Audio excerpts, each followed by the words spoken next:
This footage was recovered from a classified National Archives vault, Washington, D.C., Room B-47. The files were not scheduled for release until 2086. The narrator's voice is calm, factual, the tone of someone trying not to sound afraid. On May 4, 2024, he begins, a data recovery team working under the Freedom of Information Act accessed a corrupted set of microfilm reels marked only as Project TOR-13. At first, they thought the code stood for an old Cold War satellite program. It wasn't. One reel contained a map, a world map from 1962, with an unfamiliar name pressed between Italy and the Adriatic Sea. Torenza. The country was labeled with clean typography, as though it had always existed there. But in every map printed after 1963, the space was gone, replaced by water. The researcher, identified only as Carter M., shows a stack of atlases. Every global survey before 1962 has a small landlocked country labeled Torenza, he says. No one remembers it. No one claims it. But it's printed, physically printed, into the paper. The footage zooms in. The ink trembles faintly under light, like something alive beneath the page. Carter flips to another map, from 1970, and points to the same region. Now it's all blue. No coastline, no capital city. Only faint outlines remain under the print, like ghosts of erased borders. He laughs nervously. You can't delete land. So where did it go? Declassified photos show a white marble building in Washington, D.C., labeled Embassy of Torenza. It stood on Wisconsin Avenue until 1963, and then, according to property records, was removed. No demolition notice. No sale. Just gone. The film grain flickers. A still photo of the embassy door lingers, brass plaque glinting in the sun. Underneath it, consular office, visitors welcome. Carter overlays the next frame, a modern satellite view. Same block. Only an empty parking lot remains. He says quietly, no embassy disappears without paperwork. From here the tone shifts. A tape recorder clicks on. June 8, 1963. This is Operator Green, Channel 2. Picking up interference from European frequencies, possibly Torenza broadcast. Message unclear, repeating code pattern. Pause. The tape distorts, stretching the voice. Beneath the static, another sound emerges, a woman humming. A slow, childlike lullaby looping over itself, endlessly. When Carter plays the slowed-down version, the humming forms syllables. Whispers that almost say, return. The hotel list.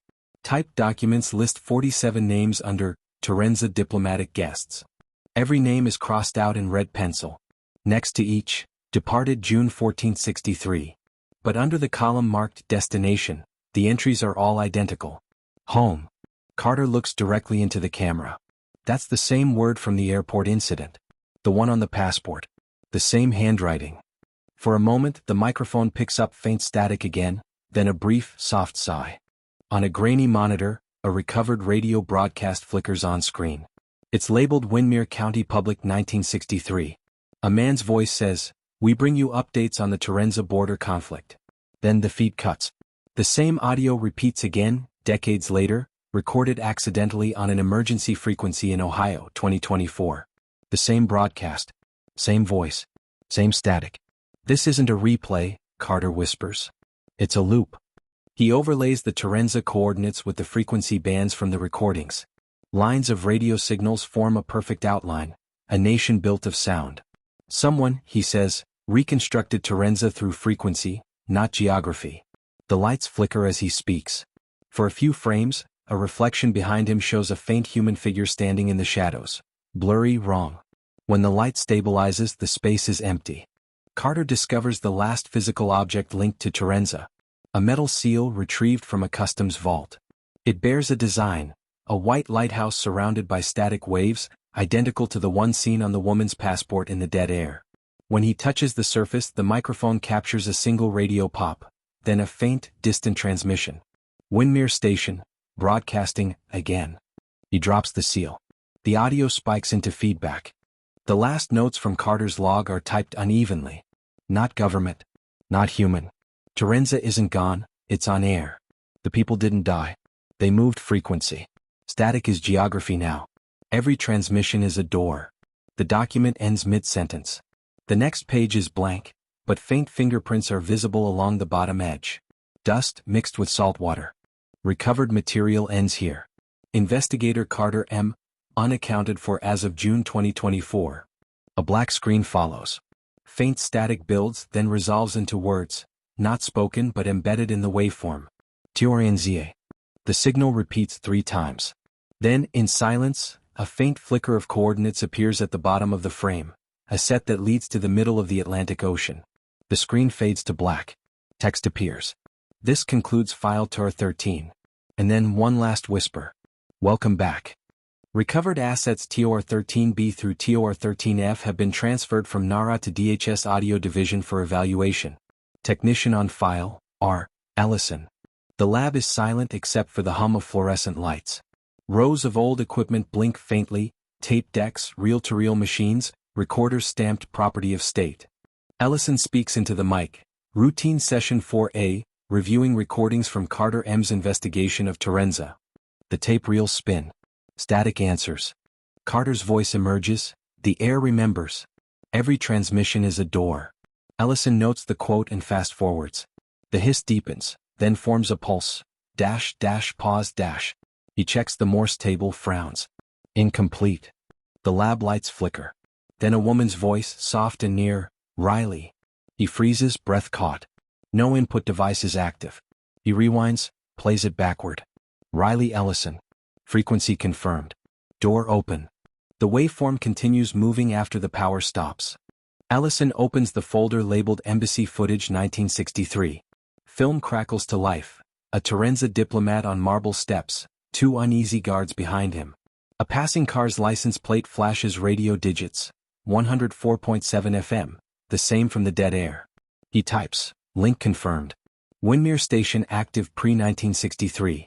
Then, laughter, faint and female, recorded nowhere in the room. An alert flashes, live signal detected.